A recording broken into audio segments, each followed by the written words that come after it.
Bismillahirrahmanirrahim. Assalamualaikum warahmatullahi wabarakatuh. Waalaikumsalam warahmatullahi wabarakatuh. Alhamdulillahilladzi bi ni'matihi tatimmu shalihat wa bi fadlihi tanzilul barakat. La haula wa la quwwata illa billah. Amma ba'd.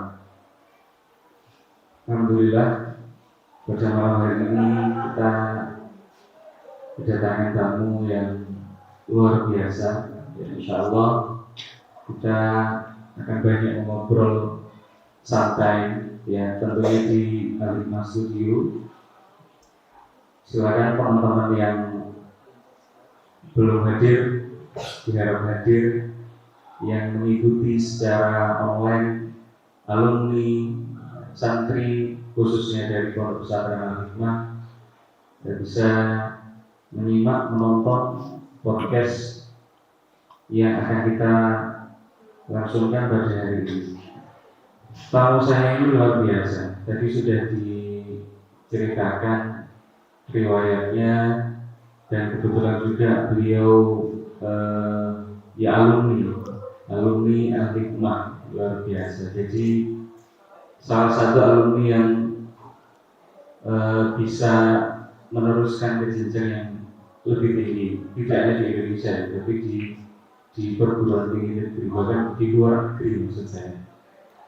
Beliau di sini bersama kita dan membagi pengalaman ilmunya dan motivasi beliau selama 11 tahun kalau tidak salah. Ini sebetulnya saya manggilnya apa ya? Paman disebutnya.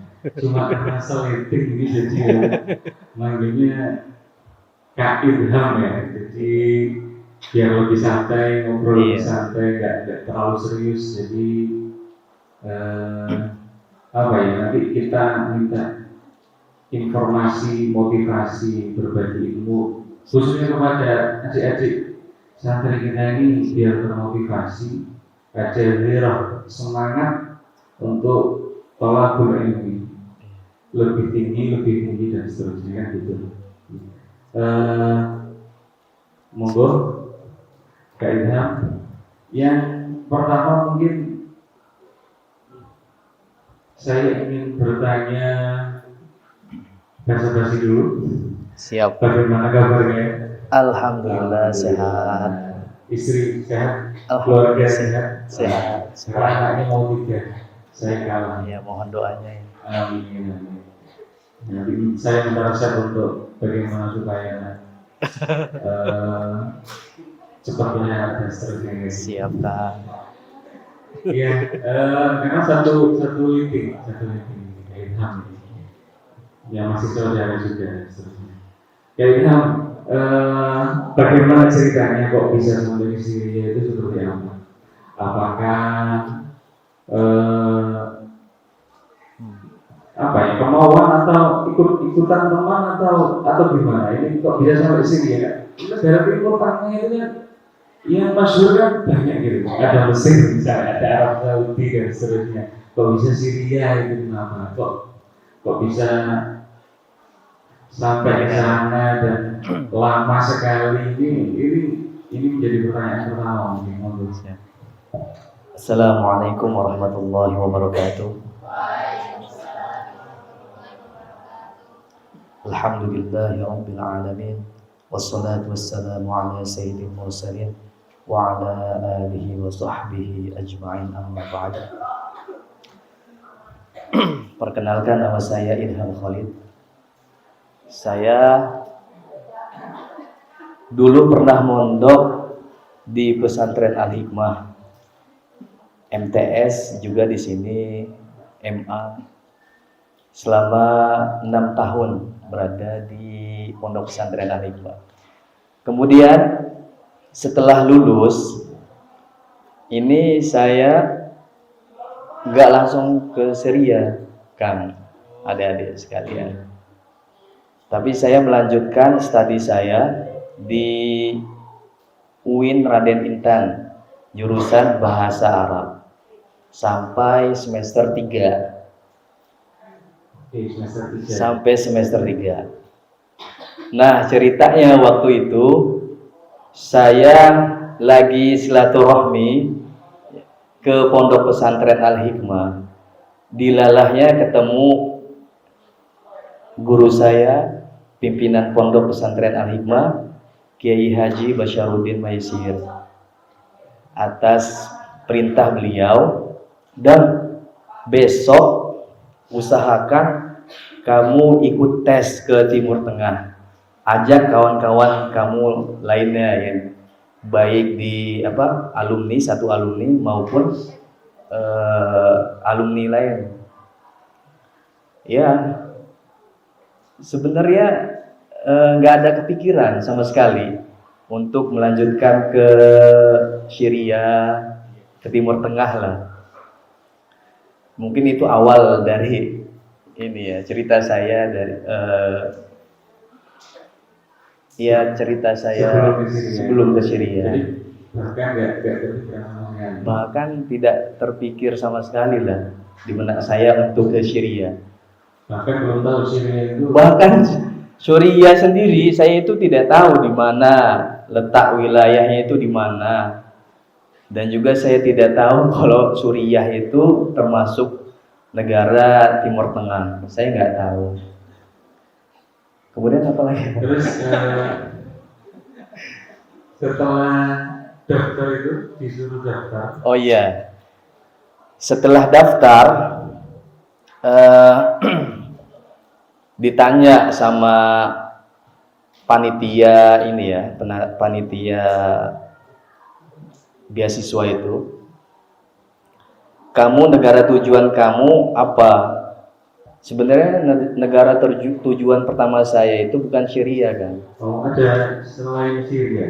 Ada. Ke Mesir pertama, daerah tujuan pertama ke Mesir, Al-Azhar. Terus ada Tunisia di Universitas Az-Zaitunah. Aywa. Terus di Universitas Jordan. Nah, waktu itu saya memilih untuk melanjutkan ke Mesir. Mesir dulu. Alhamdulillah setelah tes, ini langsung aja kan? Langsung. Setelah tes, alhamdulillah nama saya termasuk lolos di Mesir itu. Iya. Oh, di Mesir Al-Azhar. Namun dapat kabar lagi dari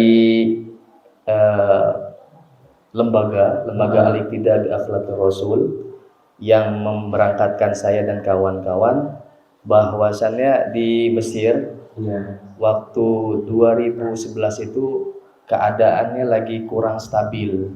Oh, gitu. Iya, keadaannya kurang stabil, lagi mau konflik, tidak kondusif. Akhirnya saya menunggu sampai benar-benar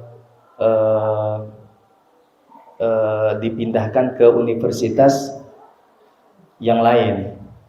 Di Mesir atau di langsung? Nah, waktu setelah sebulan lamanya itu saya menunggu. Nah, universitas yang dipilihkan dari lembaga Al-Iqtida bi Akhlaqir Rasul itu di Tunisia. Oh, di Tunis malah. Di Tunis. Enggak langsung ke Suriah kan? Iya.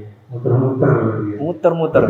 Sebenarnya panjang ceritanya itu kan. Setelah itu ke Tunis.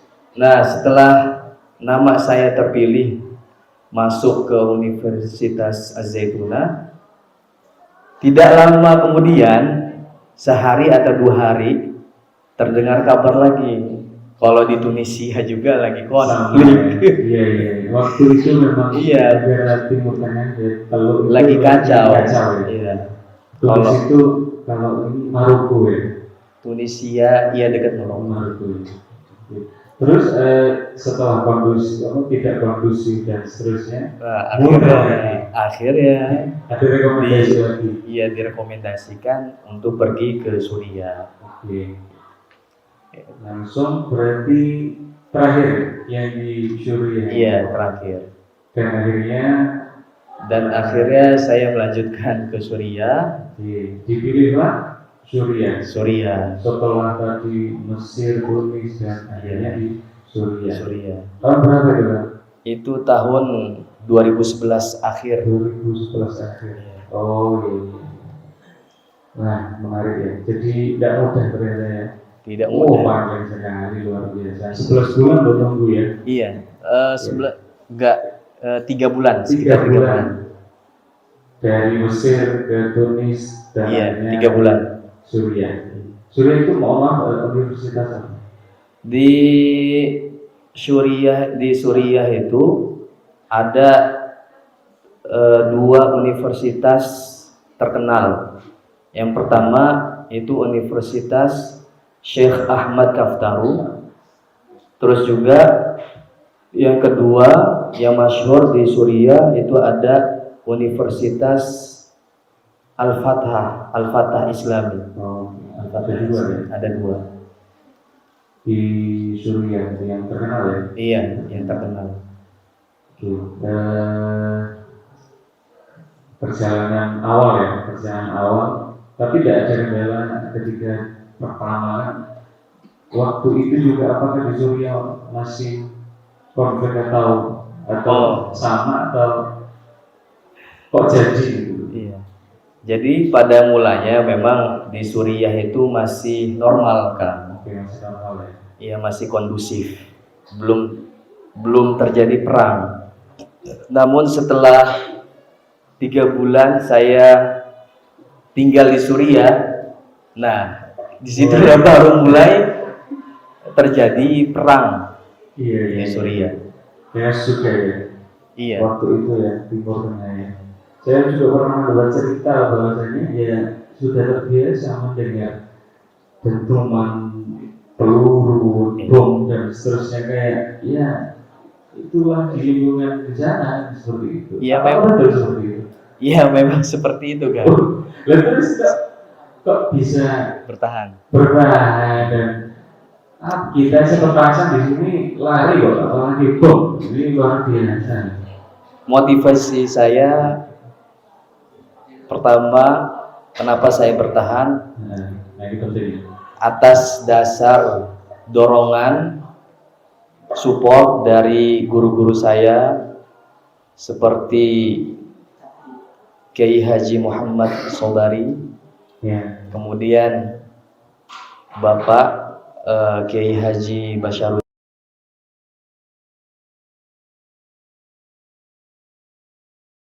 lalu mendorong untuk terus menggapai impian saya di Timur Tengah.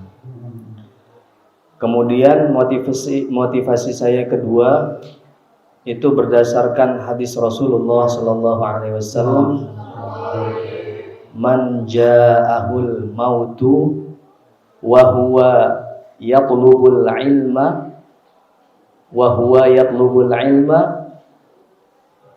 man ja'ahu, barang siapa yang man ja'ahul mautu, barang siapa yang kematian datang padanya, wa huwa yatlubul ilma, sedangkan dia lagi menuntut ilmu, fa bainahu wa bainal anbiya'i fil jannati darajatun wahidah, maka di antara dia dan para anbiya fil jannah, di dalam surga itu satu darajat. Nah, ini penting ya, bagaimana keseriusan dalam menuntut ilmu itu sampai membawa motivasi yang luar biasa. Iya. Ini tentu tidak mudah. Tentu tidak semua orang bisa mengalami kondisi yang sedemikian rupa. Itu tidak semua. Saya kira sulit. Tidak semua orang bisa. Tapi barokah Itzbara masyayikh ya, mengikuti para guru, para kiai dan motivasi luar biasa ya ini alhamdulillah bisa bertahan dengan kondisi apapun. Lantas Kang Idham ini apakah beasiswanya itu dulu full beasiswa atau setengah middle atau setelah sisanya atau diharuskan untuk bekerja atau apa disambi atau apa itu di sana? Jadi alhamdulillah saya waktu itu beasiswa full kan.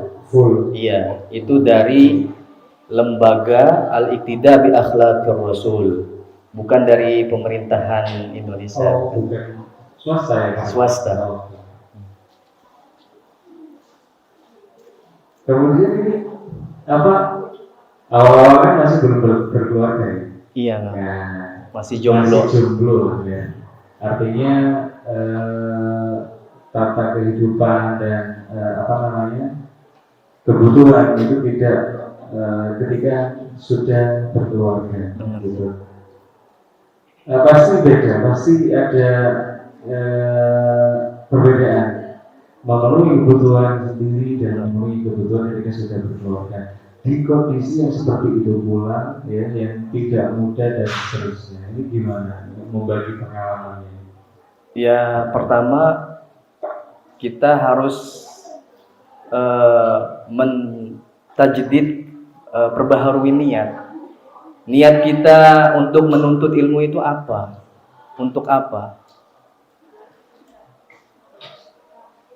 Jadi hadis yang saya sampaikan tadi itu ada yang kurang. Hadis kamilnya itu man ja'ahul mautu wa huwa yatlubul ilma liyuhyiya bihi al-islama fa bainahu wa bainal anbiya'i darajatun wahidah. Sebenarnya harus mempunyai apa ya, niat yang baik. Pertama itu. Terus yang kedua himmah, kemauan untuk kita menuntut ilmu itu atas dasar apa juga yang membuat kita memacu untuk meneruskan studinya nanti di Timur Tengah. Artinya harus bisa bertahan dengan segala kondisi apapun, di cover ya, dengan niat yang mantap ya, yang kuat ya. Nah katanya kan sempat ini apa jualan apa? Jualan tempe. Ya, jualan bakso. Ya, ini kok sempatnya loh di sini jualan bakso. Emang bisa berarti pandai meracik atau enggak, itu otodidak. Oh, tidak. Ya di YouTube atau di TikTok? Lihat di Oh YouTube. iya di YouTube. Kayak ini ya, sama iya.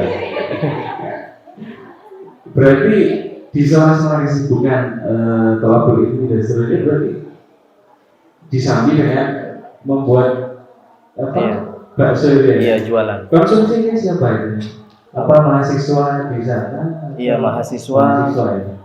Kemudian warga Indonesia yang bekerja di sana. Ini menarik ini.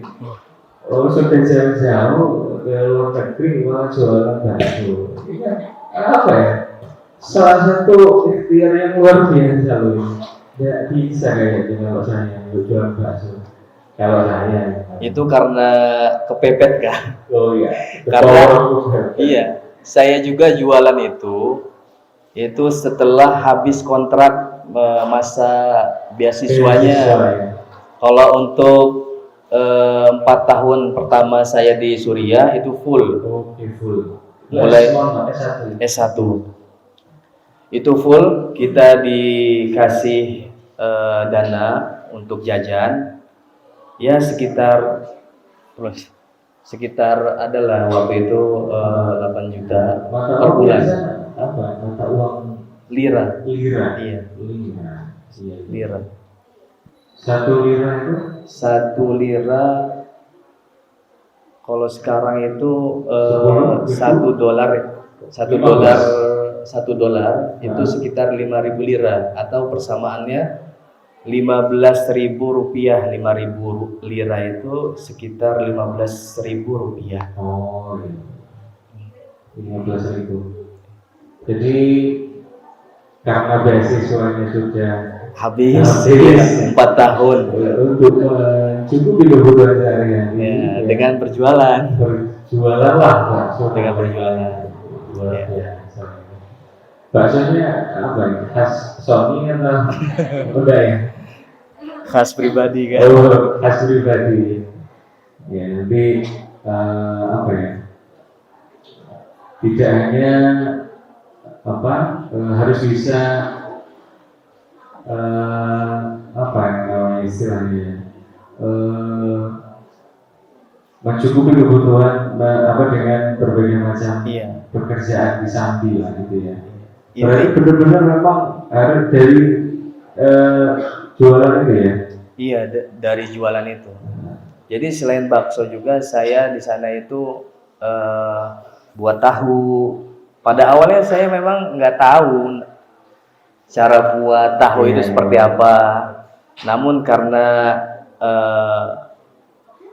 apa tajribah, kita juga ngeliat-ngeliat di YouTube, ya kan. Kemudian kita praktekkan yang kurang apa gitu kan. Akhirnya bisa buat tahu, bisa buat bakso. Kemudian ya banyak lagi buat apa namanya? Toge.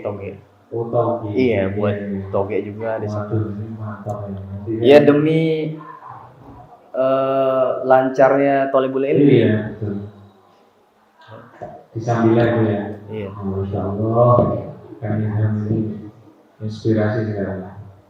Oke, kita biasanya ya tinggal makan. Betul apa tinggal disediakan. Yang lain apa namanya tidak seperti itu. Itu masuk susahnya Masya Allah. Nah ini sekarang nah kegiatan thalabul ilmi yang mungkin bisa di-share ke kita. Di sini itu selama kandidat pengalaman di sana itu seperti apa? Thalabul ilmi itu seperti di sini kan, di pesantren kan, atau di kampus dan seterusnya itu. Untuk pertama kali saya di Suriah, saya itu biasanya untuk para ajanib, orang asing, itu biasanya dites. Tesnya itu dites nahunya, dites fikihnya, nanti di sana kan. Kemudian dites hafalan Qur'annya. Nah, alhamdulillah karena saya mondok di Al-Hikmah, Wai Halim Bandar Lampung, di bawah bimbingan para masyayikh yang mumpuni ilmunya, alhamdulillah saya lolos kan, langsung kan di sana itu harus masuk kelas bahasa. Ada 3 tingkatan. Pertama ya untuk lil muqtadiin, bagi dia yang belum bisa nahunya, fikih, ya untuk pemula. Kemudian yang kelas 2 itu dia sudah mengetahui dasar dari cabang ilmu ini, seperti apa yang kita pelajari di awaliyah di pondok ini.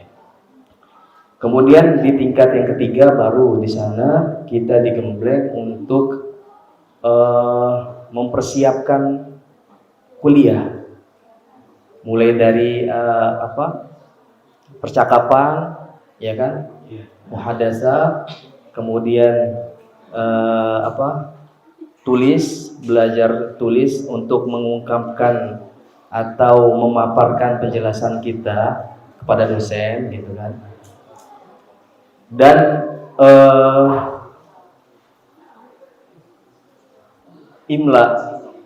imla itu ya untuk memperbaiki tulisan kita, percakapan, tulisan, dan iya.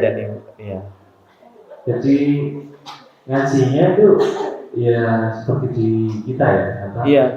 Ada sistem ceramah atau menghadiri kita ke kampus seperti di kampus apa gitu.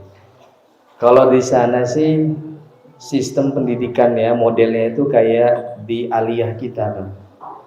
Jadi yang lebih aktif itu dosennya. Sedangkan keaktifan mahasiswa itu nanti ketika di kelas 4 akhir semester, disitulah digembleng dari biasanya itu para mahasiswa itu diberikan tugas untuk membuat makalah. Oh, iya. Aywa, makalah, kemudian diuji di situ. Iya. Di kelas 4 aja, tapi kalau kelas 1 sama 2, kelas 3 sama kelas 4, kelas 3 ya kan, itu fokus untuk ya memahami beberapa kitab. Belum sampai membuat makalah. Belum. Jadi metodenya disampaikan oleh guru ya Mas Syahid. Iya. Kemudian ada mahasiswa, Iya. seterusnya. Sama berarti hampir kemarin juga kita kedatangan tamu dari Al-Azhar juga, ada 3 mahasiswa juga. Ya kurang lebih mirip-mirip dong, sistem pengajaran. Terus juga kitab yang dipakai di sana juga nggak jauh beda sama apa yang kita pelajari di pondok ini. Ya ada matan takrib, matan Abi Syuja. Kemudian kitab yang dipakai muqarrar di nahwu, ilmu nahwu itu ada Alfiyah. Alfiyah juga di sana dipelajari.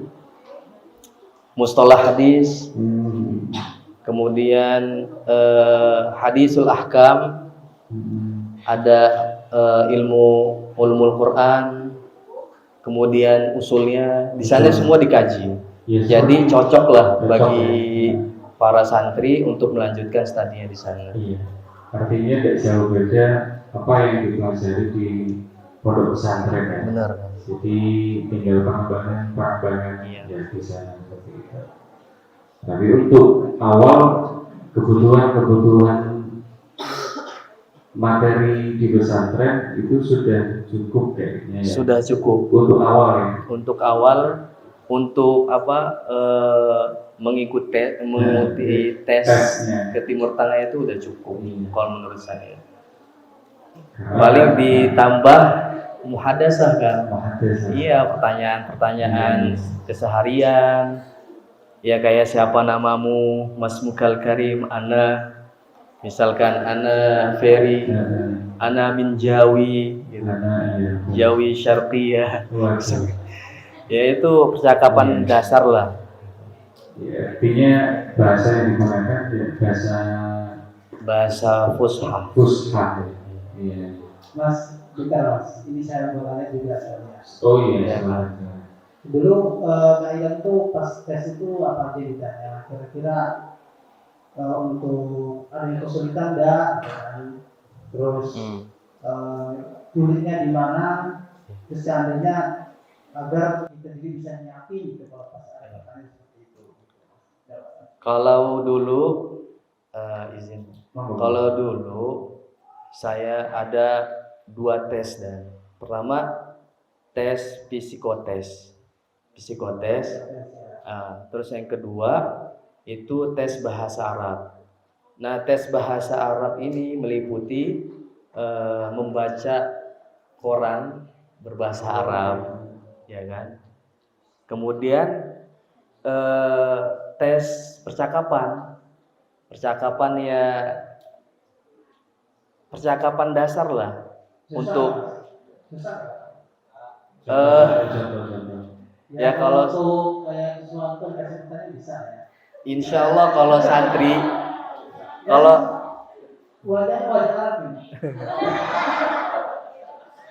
Insya Allah kalau santri Al-Hikmah gitu kan. Kalau untuk dites baca kitab, Insya Allah bisa lah. Sangat siap kan, Insya Allah. Tinggal percakapannya aja. Berarti anak-anak bisa. Bisa, pasti bisa itu. Kalau tekun, kalau murojaah apa yang dia pelajari di Al-Hikmah. Terus selain itu tes yang tadi, selain apa? psikotes, psikotes, bahasa ya, iya bahasa, percakapan, terus baca, baca. iya terus baca dan percakapan aja. Oke. Artinya ya sudah tinggal menunggu pengumuman berarti ya? Menunggu pengumuman.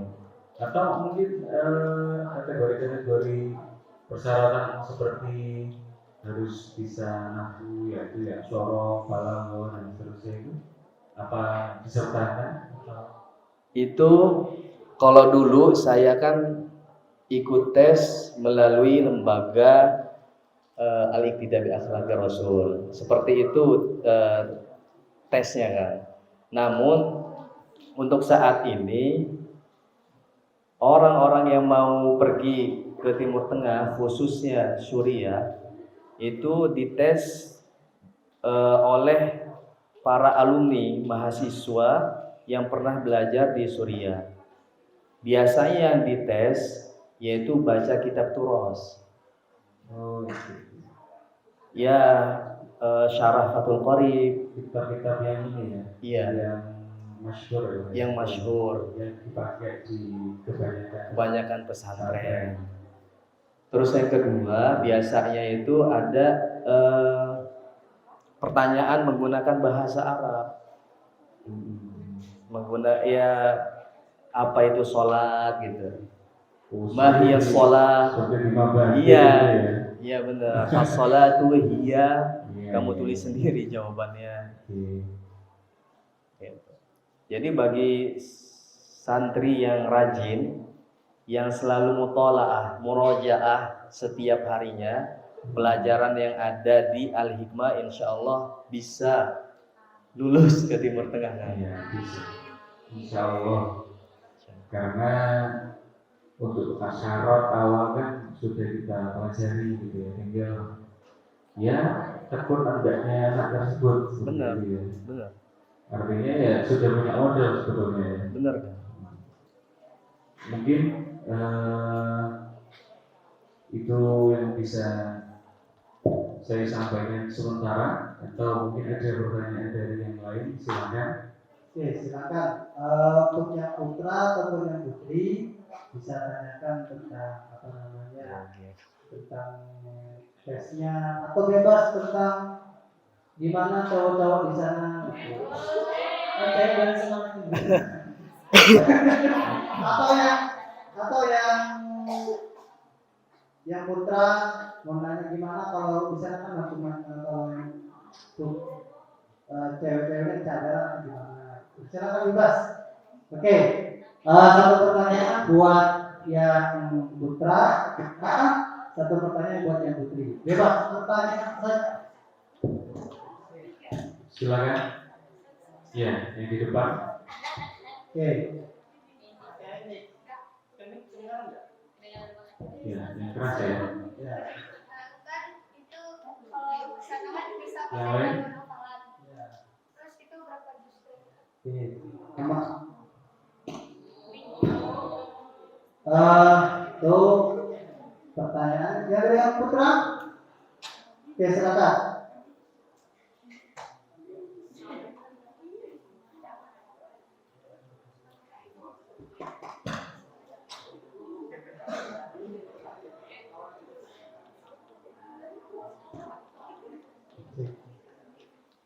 Tanya Kak. Jadi pertanyaan saya ialah prinsip atau motivasi apa yang bisa membangun jiwa Kakak sehingga ingin menuntut ilmu dari keluarga, teman, atau sahabat.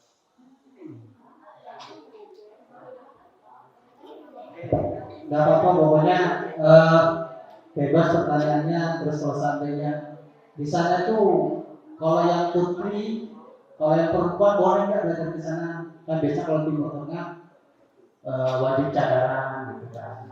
Mungkin bisa diceritakan untuk yang kayak syaratnya tadi masuk seperti apa. Kalau di sini kita nggak cadaran, yang ke sana harus cadaran. Kalau yang cowok itu harus punya jenggot. Iya, jadi yang cowok itu kalau mau Timur Tengah biar dia dikira apa, itu makanya jenggotnya beda tuh kan. tipis-tipis manis. Iya, itu yang kira-kira disiapkan jabatan. Sebenarnya merah. Saya pengen kayaknya. Silakan ya. Itu karena kepanasan di Arab itu. Monggo. Ya, jadi untuk pertanyaan pertama dari saudari siapa? Nindi. Biasanya syarat ke Timur Tengah, biasanya secara umum itu dia harus memiliki minimal aqallu syai'. Bahasa Arabnya minimal itu aqallu syai' 2 juz. Terserah mau juz alpukat atau jus lemon, itu minimal 2 jus. Alhamdulillah ini apa maksudnya? Sudah terpenuhi atau terus? Tapi kalau di Suriah, setahu saya, kalau kita pengen melanjutkan ke Suriah, itu tidak disyaratkan hafalan kan? Tidak disyaratkan untuk hafal 2 juz. Enggak. Jadi yang dari IPA Yani silakan mau daftar. Perempuan laki-laki. Perempuan laki-laki ada. Motivasi berpajak. Jangan diulang keluar bisa. Terus? Iya, yang dipersiapkan justru pelajaran-pelajaran dasar yang ada di ahli hikmah. Ya, seperti misalkan nahwiyah jurumiyah, selain kalian itu hafal, paham, kemudian dipraktekkan dalam baca kitabnya. Kemudian dalam ilmu fikihnya juga cukup matan Fathul Qorib, matan Takrib Abi Syuja. Kalau memang paham tafkik ibarah atau perkata di dalam matannya itu udah paham semua, mulai dari bab ibadah sampai akhir bab, insya Allah mudahkan. Jadi tidak perlu hafalan ya, maksudnya tidak wajib. Nggak wajib kalau di Suriah ya. Wajib. Perempuan laki-laki itu sama Suriah. Nah ini silakan ya. Mau ke Mesir, yang mau ke Suriah, Tunis, Maroko, macam-macam lah. Nah, yang tadi yang kedua motivasi gitu. Tadi sudah disampaikan. Motivasinya? Salah satu motivasi saya, orang yang berilmu itu akan dimuliakan oleh Allah Subhanahu wa taala. Kemudian akan ditinggikan derajatnya di hari kiamat kelak. Allah Subhanahu wa taala berfirman, "Yarfa'illahu alladhina amanu minkum walladhina utul 'ilma darajat." Allah akan mengangkat orang-orang yang beriman di antara kalian semua dan orang yang memiliki ilmu beberapa derajat.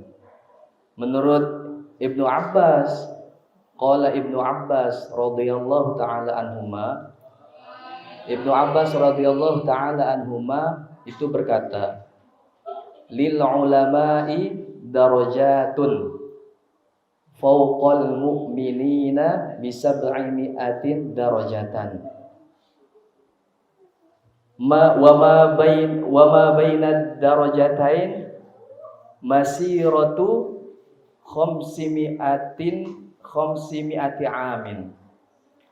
Jadi ulama itu memiliki derajat yang sangat tinggi di atas orang-orang beriman, yaitu berapa? 700 derajat.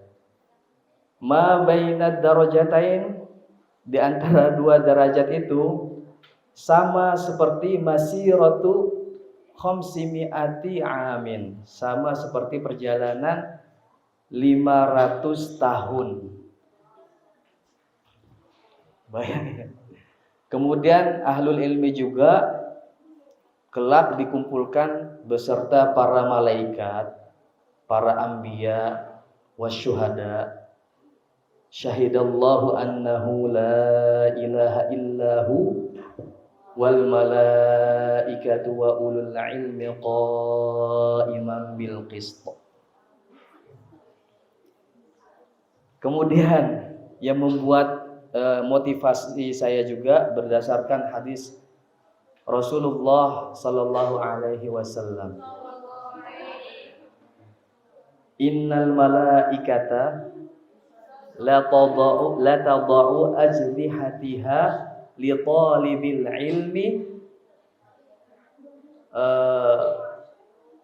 radin bima yasna. Sesungguhnya para malaikat la tadau menaruh ajnahatiha sayap-sayapnya li talibil ilmi, itu untuk para penuntut ilmu, para santri. Kemudian radin bima yasna, dan para malaikat meridhoi apa langkah mereka, di setiap langkah mereka. Kemudian motivasi saya juga menuntut ilmu jauh-jauh. Kenapa? Kalau di dalam kitab Ihya itu ada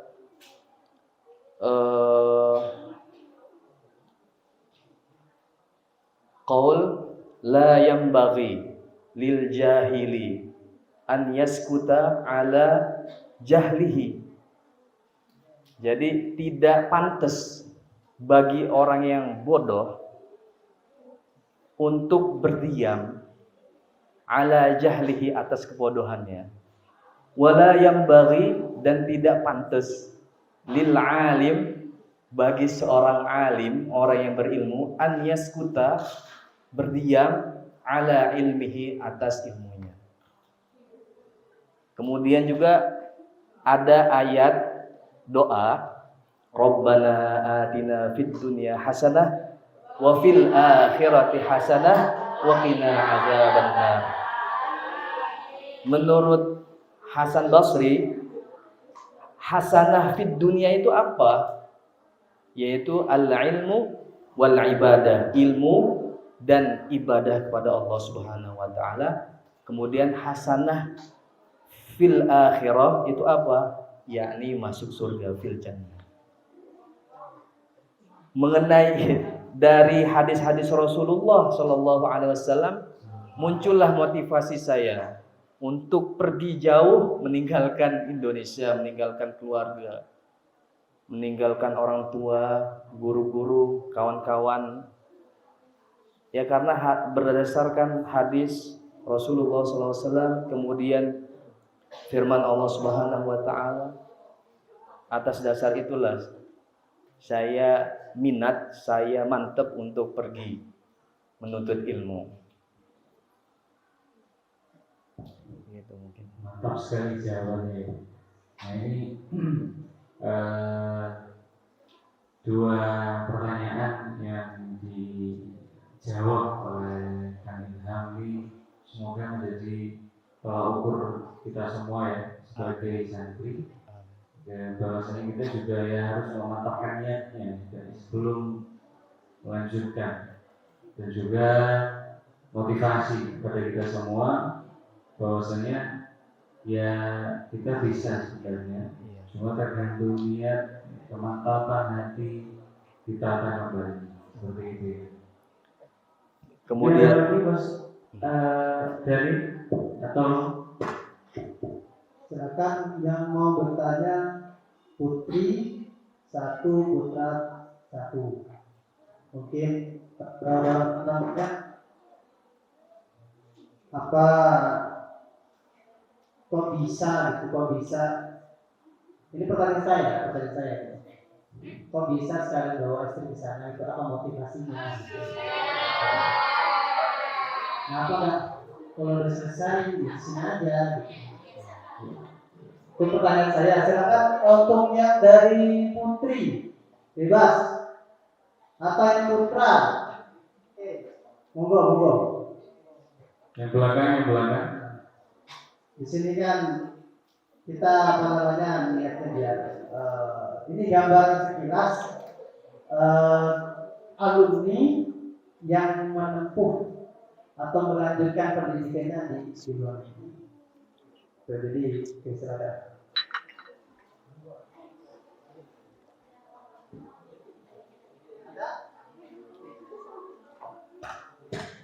Ada? Nggak ada? Berdiri aja.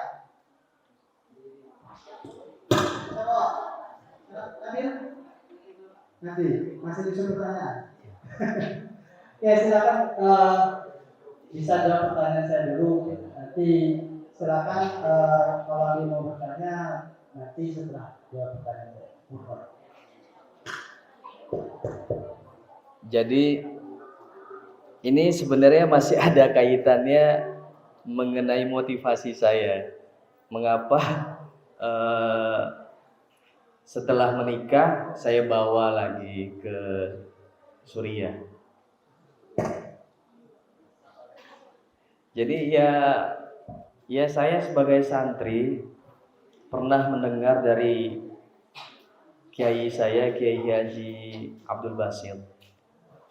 Jadi dalam hidup ini imma an takuna taliban aw muta'alliman aw mu'alliman. Imma an takuna muta'alliman aw mu'alliman. Kalau seandainya kamu belum bisa mengajar, paling tidak kamu belajar. Jadi dimanapun, kapanpun kondisinya dalam keadaan apapun, thalabul ilmi itu wajib bagi kita. Ya, thalabul ilmi fardhatun ala kulli muslim. Ayo. Jadi nuntut ilmu itu wajib bagi seluruh muslim. Ya kan? Ini am. Kalimatnya am. Artinya mulai laki-laki dia wajib untuk menuntut ilmu, perempuan juga wajib, tidak terbatas harus laki-laki atau perempuan. Kemudian tidak ada batasan umur, mau dia remaja, tua atau sudah kakek pun dia tetap diwajibkan untuk menuntut ilmu. Atau misalkan dia sudah mengajar, apakah wajib bagi dia untuk belajar? Wajib berdasarkan hadis Rasulullah SAW. Thalabul ilmi fardhatun ala kulli muslim. Ya, motivasi saya ketika menikah kemudian saya bawa ke sana agar istri saya juga sama-sama menuntut ilmu, sama-sama menghafal Quran, ya kan? Iya. Ya intinya menambah ilmu, menambah memperkembangkan ilmu yang sudah saya dapat dari pondok. Tujuannya hanya ilmu udah, tidak ada lain. Itu yang membuat saya harus pergi ke sana lagi, itu karena ilmu. La li ajlil mal wala li asli lainnya. Jadi itu tadi jawabannya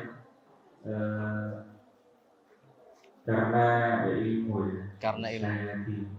Karena ilmu tadi. Bahwa istri pun Allah. Iya. Istri bisa belajar lagi. Iya.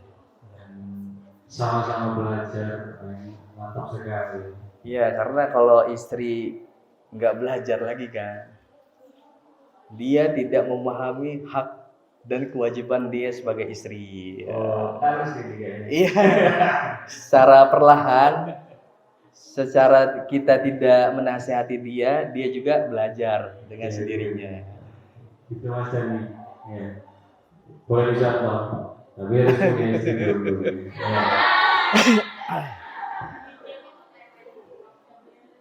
Oke, terima kasih. Gimana? Ada yang mau bertanya? Ada yang minat ke Suriah. Oh iya, Ustaz Dani. Jadi di sana di Suriah ya, gambaran secara umum itu cocok bagi para santri yang ingin melanjutkan hafalannya. Misalkan dia sudah hafal satu riwayat, misalkan riwayat Hafiz misalkan. Dia bisa melanjutkan riwayat-riwayat lainnya. Di Suriah itu ada qiraah asyarah. Jadi qiraah 10 qiraat dipelajari di sana, di luar kampus. Kemudian juga ada qiraah syazah. Di sana juga dipelajari. Ada ijazahnya gak, Kang? Ada. Dan sanad yang paling tinggi di dunia ini, sanad tertinggi dalam Al-Qur'an ya. Itu salah satunya ada di Suriah. Maka ini peluang bagi kalian yang ingin mendapatkan ijazah sanad yang tertinggi di dunia.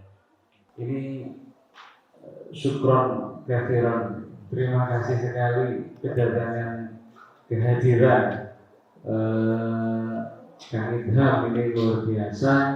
Malam ini insya Allah kita mendapatkan inspirasi, motivasi khususnya untuk teman-teman santri ya yang kelas 3 mungkin yang akan atau mau lulus ya.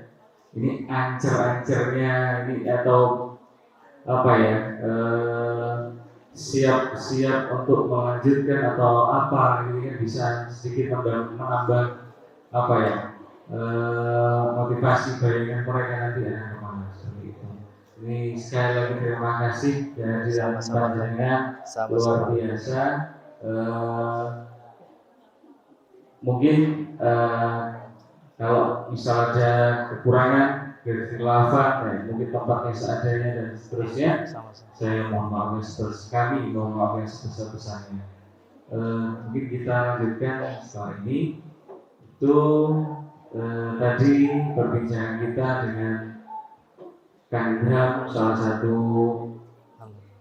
alumni kita di Al-Hikmah yang meneruskan ke perguruan tinggi di Suriah dan 11 tahun di sana. Kita sudah bicara ngobrol dan seterusnya, nanti supaya bisa dijadikan pembelajaran motivasi kita semua. Sekian dari saya, terima kasih. Apabila ada kekurangan, mohon maaf. Sampai jumpa di pertemuan selanjutnya di waktu-waktu selanjutnya. Wallahul muwaffiq ila aqwamit thoriq. Assalamualaikum warahmatullahi taala wabarakatuh. Waalaikumsalam warahmatullahi wabarakatuh.